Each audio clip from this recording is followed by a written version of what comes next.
A thick column of smoke rising above the Lebanese capital after an Israeli strike, as the war between Israel and Hezbollah now intensifies, further and further from the blue line to the south along the Israeli border. The ongoing exchanges of fire has created a humanitarian emergency. The number of dead and wounded has spiraled. Over 300 people have been killed in Lebanon in just the past week. Since 8 October last year, the number of dead is now over 2,000, according to Lebanese Ministry of Health. Hundreds of those killed were civilians, including more than 100 children. Lebanese armed forces personnel have been killed, with 3 fatalities in the past week. Israeli soldiers have also been killed, including at least 12 on Lebanese territory since 1 October.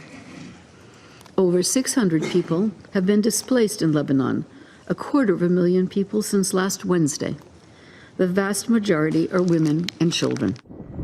This on a day the UN peacekeeping mission confirmed a direct attack on its peacekeepers, as the exchanges of fire between the warring sides puts blue helmets in situations of increased jeopardy, including direct strikes by the IDF against multiple UN positions, peacekeepers and equipment. The safety and security of peacekeepers is now increasingly in jeopardy. The actions outlined above go against the protections afforded to UN premises and personnel under international law. There is the further issue of military installations in the vicinity of UN positions. Previously, I have highlighted that Hezbollah activities in the vicinity of UN positions held the potential to draw return fire. Now we face a similar situation with the Israel Defense Forces installing positions directly adjacent to UN positions, a development that we strongly protest.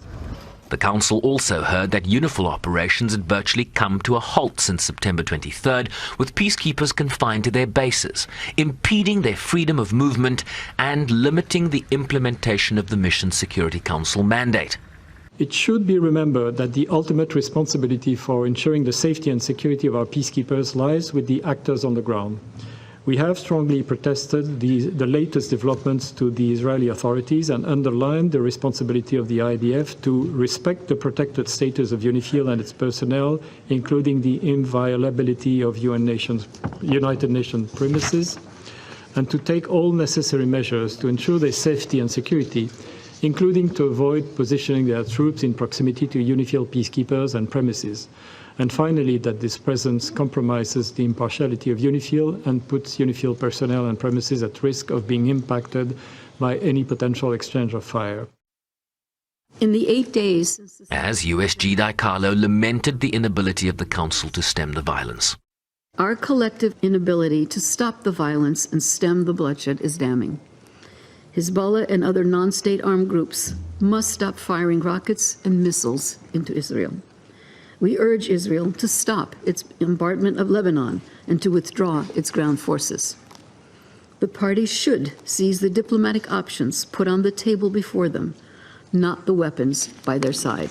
The United Nations welcomes the continued efforts of member states in this regard. As the Secretary General has warned, there is still time, but it is quickly running out. We must give diplomacy a chance now. The UN Secretary General Antonio Guterres also warning this week that Lebanon was on the verge of an all-out war. Hezbollah started firing rockets at Israel in solidarity with Palestinians under siege in Gaza, while Israel has vowed to weaken the group with the stated aim of returning its estimated 75,000 displaced citizens to northern Israel, who've been affected by the rocket fire across the Lebanese-Israeli border. Reports suggest 1 million people have already been displaced in Lebanon, with Israeli evacuation orders affecting more than 100 villages and neighborhoods. Tens of thousands have departed the country through Beirut airport, while Lebanon's health sector is, according to the UN, under immense pressure, as the organization worries that Lebanon could become another Gaza. Shervin Brycepease, SABC News, New York.